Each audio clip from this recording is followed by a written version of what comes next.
Bonjour à tous. À l'occasion du dernier numéro de Regard économique sur les métiers pénibles, nous accueillons aujourd'hui Jean Hendrix et Arnaud Borin, professeurs et chercheurs en économie à l'UC Louvain. Cette interview a lieu à la clinique Saint-Pierre à Ottignies où nous rencontrons également le personnel infirmier. Mais au lieu de définir la pénibilité sur base des conditions de travail, il s'agit ici de prendre le problème à l'envers et de regarder l'impact du métier sur la santé et sur le risque de mortalité.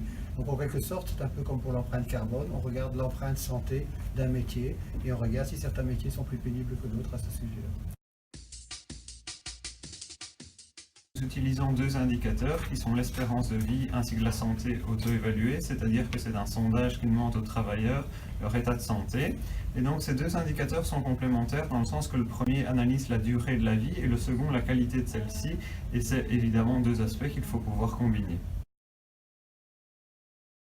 Ce qui fait, c'est montrer qu'il y a des écarts importants en termes d'espérance de vie et aussi en termes de santé déclarés entre les métiers, notamment, et c'est un peu la surprise de l'étude, entre les enseignants et les infirmiers, alors que ce sont des métiers à revenus comparables, à niveau de qualification comparable.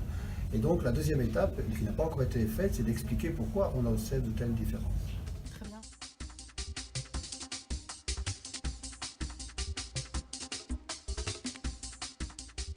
Alors une première limite, c'est que nous ne pouvons pas évaluer l'impact de la durée d'exposition du métier, donc c'est un indice par métier, mais non pas sur la longueur, sur la durée de celui-ci.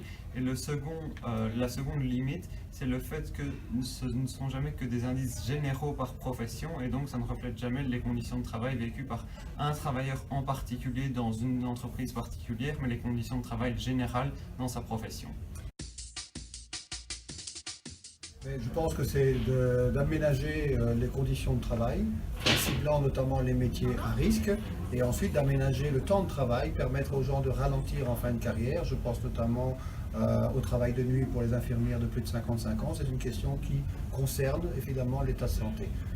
Et ensuite, il y a la dernière question, la pension à temps partiel éventuellement comme moyen de partir partiellement à la retraite tout en maintenant un minimum d'activité. N'oublions pas que le travail, ça reste quand même la santé.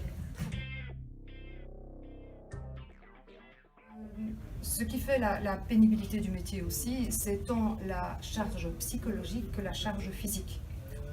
Hier, on m'a encore dit, il y a un patient de plus de 180 kg qui a été admis aux soins intensifs. Quand vous voyez une infirmière de ma corpulence, eh bien, manipuler, mettre debout un patient de 180 kg, c'est pénible. Et outre la charge physique, il y a évidemment la charge psychologique chez du patient.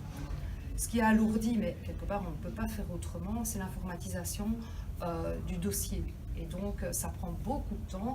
On doit rendre visible tout ce qui est mis en œuvre autour du patient. Donc toutes les tâches qu'elles exécutent, il faut les rendre visibles au travers d'un dossier infirmier informatisé. Et ça prend aussi beaucoup de temps. C'est normal, il faut vivre avec son époque, mais ça alourdit aussi leur tâche. L'administratif est plus lourd que par le passé. Une des mesures qui a été prise et qui a du sens, c'est les mesures de fin de carrière, notamment les dispenses de prestations. Donc à 45 ans, une infirmière peut bénéficier d'un jour de dispense de prestations, à 50 ans un deuxième jour et à 55 ans un troisième jour.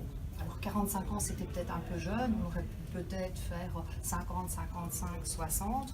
Moi, je trouve fort dommage qu'on ait supprimé les créditants fin de carrière, parce que maintenant, le seul qui existe encore, c'est 60 ans. Donc, vous imaginez maintenant qu'une infirmière va devoir travailler jusqu'à 66 et 67 ans dans le futur.